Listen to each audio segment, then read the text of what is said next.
तो भाई कल का जो मैच हुआ है वो दो बातों के लिए याद रखा जाएगा। इसलिए तो याद रखा ही जाएगा कि भारत ने पाकिस्तान को 2 बार एशिया कप में हरा दिया। लेकिन दो बातें जो और हैं जिनकी वजह से ये मैच याद रखा जाएगा, वो रखा जाएगा एक साहिबजादा फरहान के गन सेलिब्रेशन के लिए, जो उन्होंने 50 रन बनाकर धड़ धड़ धड़ करके बल्ले से गोलियां चलाई थी उसके लिए, और दूसरा रखा जाएगा हारिस रऊफ के लिए। अब हारिस रऊफ इस तरह के कुछ इशारे कर रहे थे 6-0-1, अब पता नहीं क्या यार, मेरे यहाँ तो ये वाले इशारे वो मीठे लॉर्डे जो होते हैं वही करते हैं। अब समझ में नहीं आ रहा है क्या हुआ था, लेकिन मैं तफसील से बताऊंगा कि किस लिए वो इशारे करे गए थे, क्या था वो वायरल इशारा उनका, और क्या मकसद था उनका ये इशारे करने का, ये मैं आपको बताने वाला हूं। उससे पहले आप लोगों को एक बात बताता चलता हूं कि जैसे ही गिल ने हारिस रऊफ के ऊपर 1-2 चव्वे लगाए, हारिस रऊफ जो थे टेपीय बॉलर जो है पाकिस्तान के, टेप क्रिकेट के महान बॉलर, जो पाकिस्तान में मशहूर है टेपिंग वाली बॉल पे टेपिंग लपेट के गेंदबाजी कराते हैं तेज स्पीड के लिए, वो वाले बॉलर हारिस रऊफ आपक हो बैठे। चव्वा पड़ने के बाद पीछे मुड़े, आप देख सकते हो यहां पर मैं चला रहा हूं वो क्लिप, आप देख सकते हो। मुड़ के उन्होंने अभिषेक शर्मा से कुछ कहा, लेकिन भाई साहब भारतीय खिलाड़ी किसी को माफ करने के मूड में नहीं उतरे थे। ये जो दोनों ओपनर उतरे थे ना, ये पूरे के पूरे तरीके से बदला लेने के लिए उतरे थे, और भाई साहब वही उन्होंने बदला लिया था जो कुत्ता बनाया है उन्होंने उतरते ही पिच पे। तो भाई साहब एक नहीं गिनी है, इतना मारा है, भूत बना दिया है, मारते मारते भूत बना दिया। चाहे शाहीन हो, अबरार हो, हारिस हो, या आपके सैम अय्यूब हो, मतलब सबको फुल ट्रीटमेंट दिया था। अब ये बात तो जब फास्ट बॉलर पिटता है, और खासतौर से हारिस रऊफ वाला, तो भाई फ्रस्ट्रेट तो हो ही जाता है। फ्रस्ट्रेशन में ये लड़ गए। लड़ने के बाद इनके कप्तान ने इनको बाउंड्री पे डाल दिया कि भाई साहब तुम जाकर बाउंड्री पे सीधे खड़े हो जाओ, चुपचाप खड़े हो जाओ। वहां पर पब्लिक जो थी कोहली कोहली का चैंट करने लगी,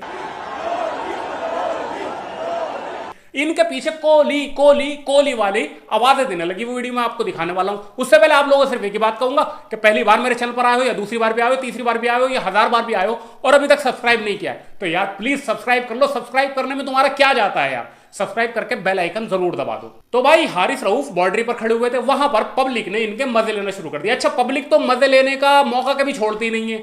एक वाक्य मुझे याद आता है इंजमाम उल हक का। इंजमाम उल हक नो डाउट बड़े स्वीट खिलाड़ी थे।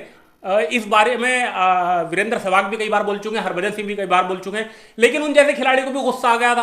अब मैदान में खड़ा होकर कोई आलू आलू बोलेगा तो वह गुस्सा तो आ ही जाएगा। बहरहाल बल्ला लेकर वो भी मारने चढ़ गए थे। लेकिन यहां पर हारिस रऊफ के पीछे जो कोहली कोहली की चैंट हो रही थी, तो हारिस रऊफ ने भाई साहब ये इशारे करना शुरू किया। हारिस रऊफ साहब मैदान में ही राफेल गिराने लगे। अब बताओ कहां हारिस रऊफ साहब अपनी गोदी मीडिया के चक्कर में आ गए। हमें पता है कि भाई तुम्हारी गोदी मीडिया जो है हमारी गोदी मीडिया से कम नहीं है, बुरा मत मानना भाई, गोदी मीडिया तो गोदी मीडिया है, दोनों तरफ की है।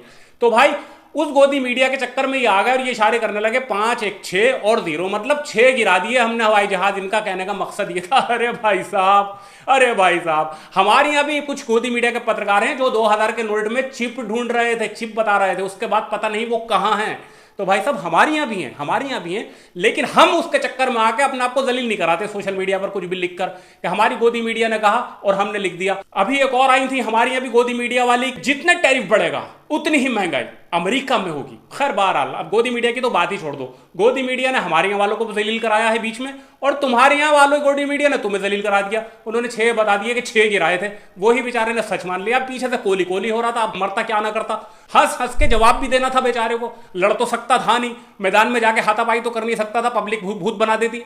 लेकिन भाई जब कोहली कोहली की चैंट हो रही थी तो चुप जाते, काय को उल्टा तीर लेने के चक्कर में थे। 2 मैच हार गए। मैदान को खेल से ज्यादा तुमने जंग का मैदान बनाने की सोच ली। पहले तो तुम्हारे एक बल्लेबाज ने वो गन वाली सेलिब्रेशन करी, उसके बाद तुम हाथों से हवाई जहाज गिरा रहे हो, 5-6 वाले इशारे कर रहे हो। अच्छा हो वहां पर हमारे यहाँ कोई मीठा खाऊ नहीं था। भाई साहब खा जाता, गलत इशारा समझ लेता वो। आप समझ रहे होगे मैं क्या कहना चाह रहा हूँ। बहरहाल ये मेरा थोड़ा सा सीरियस वाला चैनल है, तो इस पे ज्यादा वाली मैं कर नहीं सकता। दूसरे वाले पे करता हूँ कभी कभी, लेकिन वो इस वक्त आजकल डेड है। तो भाई इन दोनों के इस सेलिब्रेशन के लिए, इस चुतियापे के सेलिब्रेशन के लिए आप क्या कहोगे मुझे कमेंट बॉक्स में बता दो भाई साहब। वीडियो को लाइक कर देना, वीडियो को शेयर कर देना, फेसबुक पेज पर देखो पेज को फॉलो कर देना, यूट्यूब चैनल पर देख रहे हो चैनल को सब्सक्राइब करके बेल आइकन जरूर दबा देना। और गोदी मीडिया के चक्कर में ना तुम आना ना हम आएंगे, वादा कर लो।